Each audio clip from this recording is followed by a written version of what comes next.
ওই চাঁদা দে। কিসের চাঁদা দিব ভাই? আর কে আপনারা? এই নাম আমার চান্দু, চাঁদা না দিলে করে দিব দোকান বন্ধ।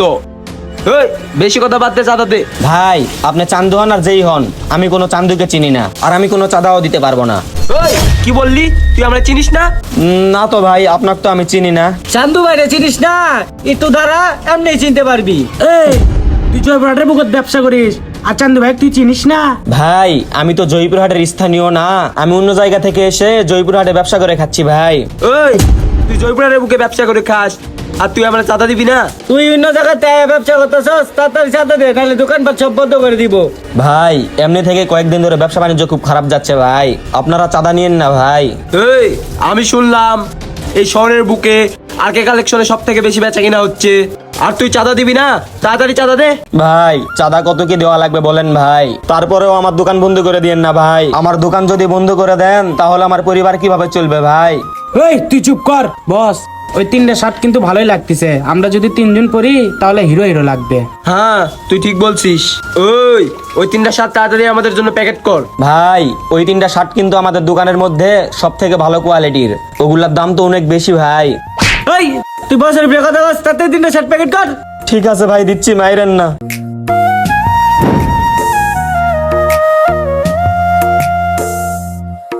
এই যে ভাই দেখেন। তুই তো সোজা কথার মানুষ না, মার খালি শার্ট দিলি। আমি গায়ে হাত তোলার আগে চাঁদাটা ভালোই ভালো দিয়ে দে। কিরে আর কে কালেকশনে এত কিসের গ্যাঞ্জাম হচ্ছে? যাই তো গিয়ে দেখি। এই কে সেরিফাস, তোর দোকানে এসব গ্যাঞ্জাম কিসের? এই কে তুই? দেখছিস না দোকানে চান্দু ভাই আসছে, গ্যাঞ্জাম তো হবেই। কি আমার মার্কেটে এসে বলিস আমি কে? ওই তুই আমার চিনিস না আমি কে? আমার ভয়ে পুরা এই শহর কাঁপে। তোদের মতো বলো দেখছি না, টাইম নাই। এই রিফাস তোর কি হয়েছে এদের সাথে বলতো? ভাই এরা আপনার মার্কেটে চাঁদা নিতে আসছে, আর আমার কাছে চাঁদা চাইতেছে। কি তোরা আমার মার্কেটে চাঁদা নিতে আসছিস? তোদের তো সাহস কম না? দাঁড়া তোদের এখনই পুলিশের হাতে দিব, পুলিশটা ফোন দেই। বস এখানে তো মার্কেটে মালিক চলে আসছে, আমরা পুলিশের হাতে ধরা না খাওয়ার আগে চলেন এখান থেকে কেটে পড়ি। হ্যাঁ ঠিক বলছিস, চল চল। এ দাঁড়া দাঁড়া, একটা কেউ বাইরে যাবে না, এখানে দাঁড়া।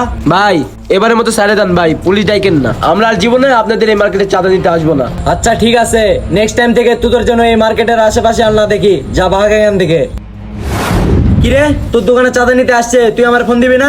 ভাই আমি তো ওদেরকে দেখে ভয়ে আতঙ্কের মধ্যে ছিলাম, তাড়াহুড়ার ভিতরে আপনারে ফোন দেওয়ার কথা মনে ছিল না ভাই। আচ্ছা ঠিক আছে, এরপর থেকে যে কোনো প্রবলেম হলে আমার ফোন দিবি। আচ্ছা ঠিক আছে ভাই, আর আপনাকে অসংখ্য ধন্যবাদ ভাই। আপনি যদি সঠিক টাইমে না আসতেন তাহলে হয়তো আমার অনেক লস হয়ে যাইতো ভাই। আচ্ছা ঠিক আছে, থাক, ভালো মতো ব্যবসা কর। আচ্ছা ঠিক আছে ভাই। ভিডিওটা দেখে কি বুঝলেন? বাস্তবের সঙ্গে অনেকটাই মিল আছে। আমাদের দেশে প্রতিনিয়ত এরকম চাঁদাবাজি হচ্ছে। চাঁদাবাজরা যাদেরকে দেখতেছে ভালো ব্যবসা করতেছে এবং নরম সরম দুর্বল মানুষ, তাদের উপর দাপট খাটিয়ে তারা চাঁদা নিতেছে। এভাবে তারা ব্যবসায়িকদের মন মানসিকতা নষ্ট করে দিচ্ছে এবং ব্যবসায়িকদের ব্যবসার খাত এভাবেই নষ্ট হয়ে যাচ্ছে। সো সব কথার এক কথা, চাঁদাবাজদের বিরুদ্ধে প্রতিবাদ করতে হবে। তাই যে যেখানে দেখবেন চাঁদাবাজি হচ্ছে সেখানে গিয়েই প্রতিবাদ করবেন, কেননা চাঁদাবাজদের বিরুদ্ধে প্রতিবাদ না করলে তারা আমাদের দেশটা ধ্বংস করে ফেলবে। আর হ্যাঁ, ভিডিওটি যদি আপনাদের কাছে একটু পরিমাণ ভালো লেগে থাকে তাহলে অবশ্যই একটা লাইক, কমেন্ট, শেয়ার আর আমাদের পেজটি ফলো দিয়ে আমাদের পাশেই থাকবেন। ধন্যবাদ সবাইকে।